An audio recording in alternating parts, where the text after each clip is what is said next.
Welcome back to Behind the Book. On today's episode, with our guests Shapiro and Alastair Handley, co-founders of EQC Investment. And on today's episode, we're talking about building from scratch. Let's dive in.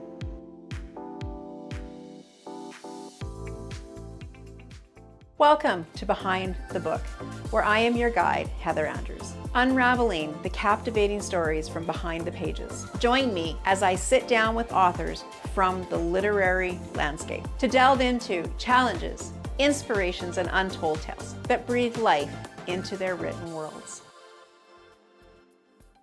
Welcome back to the series of Behind the Book. We have Alastair and Saj with us again, and we're going to do a little bit of a deeper dive into their chapter and really what was their radical success.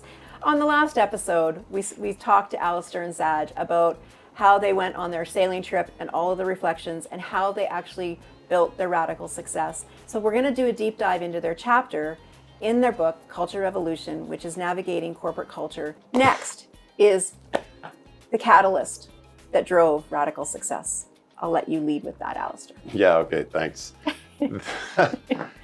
Look, 2019 was a pivotal year for Radicle, and it was a year of transformation and a year of change. The company had been around for much longer than that, but 2019 was a point in time where we had to make some tough decisions with respect to what did we want to do with the company and where did we want to take the organization. And as part of that process of change, Saj came on board, like I mentioned earlier, and we jumped into the unknown and rebranded the company. And as part of that process of rebranding the company, we created a brand pyramid. We defined who we wanted to be. We defined the identity of Radicle and what Radicle would become. And it was it was a lot of work. It was a lot of work, and at times we didn't really know if we were on the right path.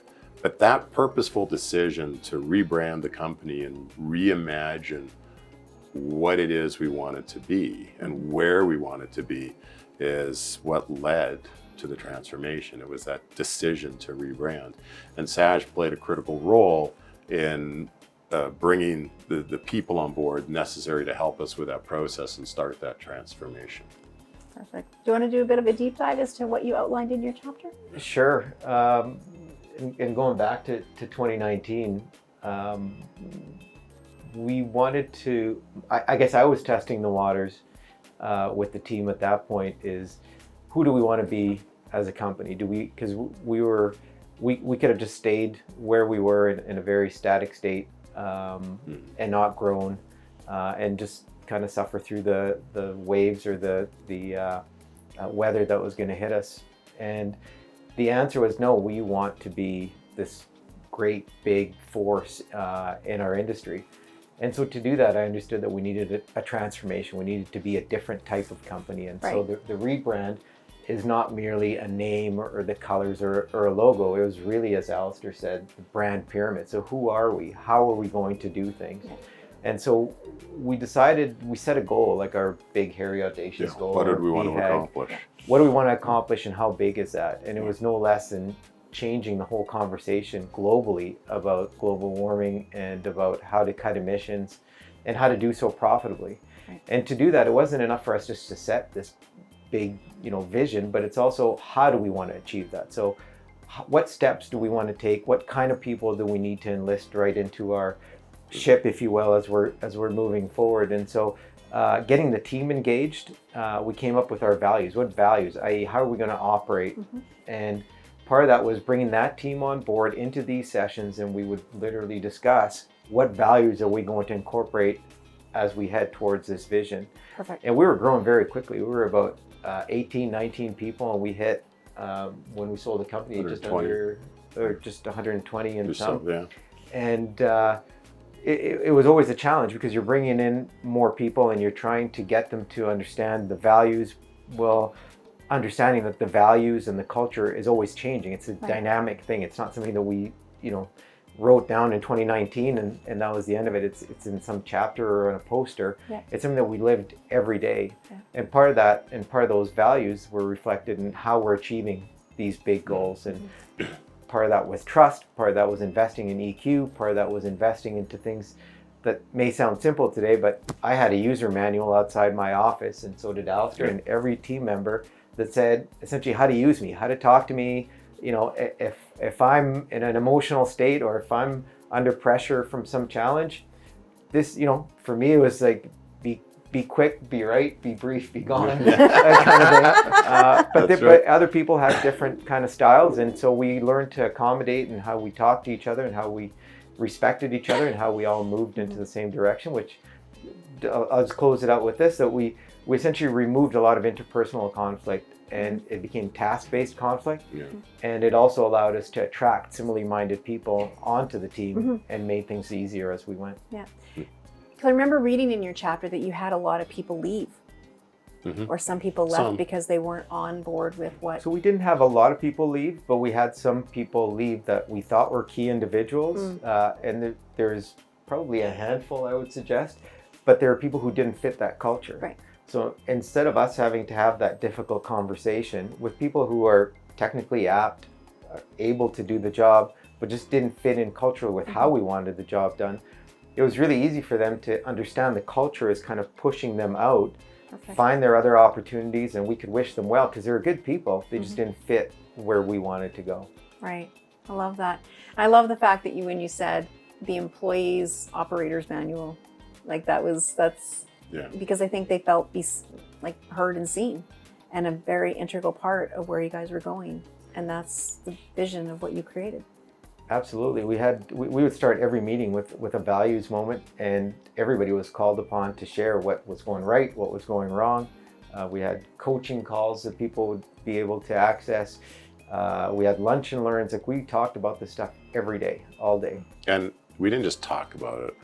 We lived it. Right. Really, right? It was purposeful. As leaders, we would come into the office with intent, right? In terms of how we would interact with people, open door policies. People were able to come into the office and vent. I mean, technically, we were really looking for a point where someone could come into the office and tell me I was a bumbling fool for making a decision, and I would really want to hear that from a position of, well, what did I miss? You know, so tell me, and building that psychological safety, if you will, so that sort of communication could happen. But it really, and I can't underscore that it took real effort. It took real commitment to be able to see that transformation, and it was much more than putting something on the wall for people to read. Yeah. Right? And you lived that. So when I met Alastair, Alastair founded this company on his own, mortgaged his house a couple of times to make sure that he could pay payroll along the years. And, here I come with these ideas, and Alastair said, not carte blanche, but I believe you and I trust you to go ahead and risk my business. So it wasn't just that we had that value of trust, is that we had to live that value of trust, and it had to come right from Alastair. Wow. Yeah. Love that. Thank you so much. And when you just said, you had to mortgage your house to pay payroll, these are all of the things that you risk when you believe in something. Yeah. And I think that's the other wisdom in all of this is that when you want something great, it comes with, sacrifice, but also a team. And that's what I love about your story, was really about how you integrated everything that you knew and you pulled together and you created something that was so valuable in this world, and then along the way to share that experience in this chapter. So if you want to just give us a little bit of how did Radicle come to be sold as we wrap this up?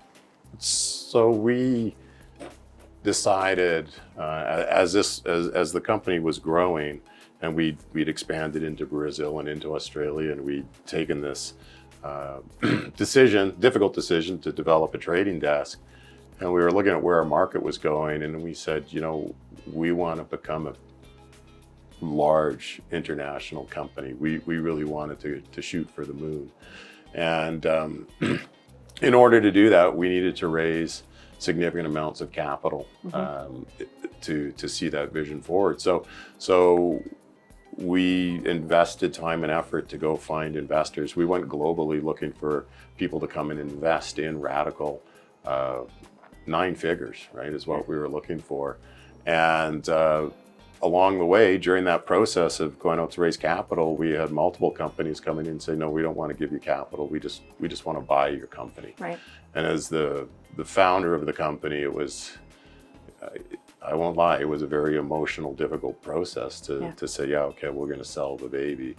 But ultimately, and I think this is an important lesson, is that every time I gave up any control of the company, either, and not through shareholders or stock control, but giving people the ability to go out and do their job, right? And to take work off my desk. Every time I gave up something, the company made a giant leap forward. And I think we were at a point where the companies that were coming in looking to acquire us could take what we developed and take it to places we couldn't do on our own. So ultimately we decided that was not just with myself, but other people in the company, we decided that was the best path forward to have a lasting impact based on what we built. I love that. Thank you for sharing. Do you have anything to add? Yeah, I'd love to reinforce that message, because in 2019, the outcome was not guaranteed. No. So those of us that were partners in this journey, we didn't know that there was a positive outcome. All of our shares could have been worth nothing. Yeah.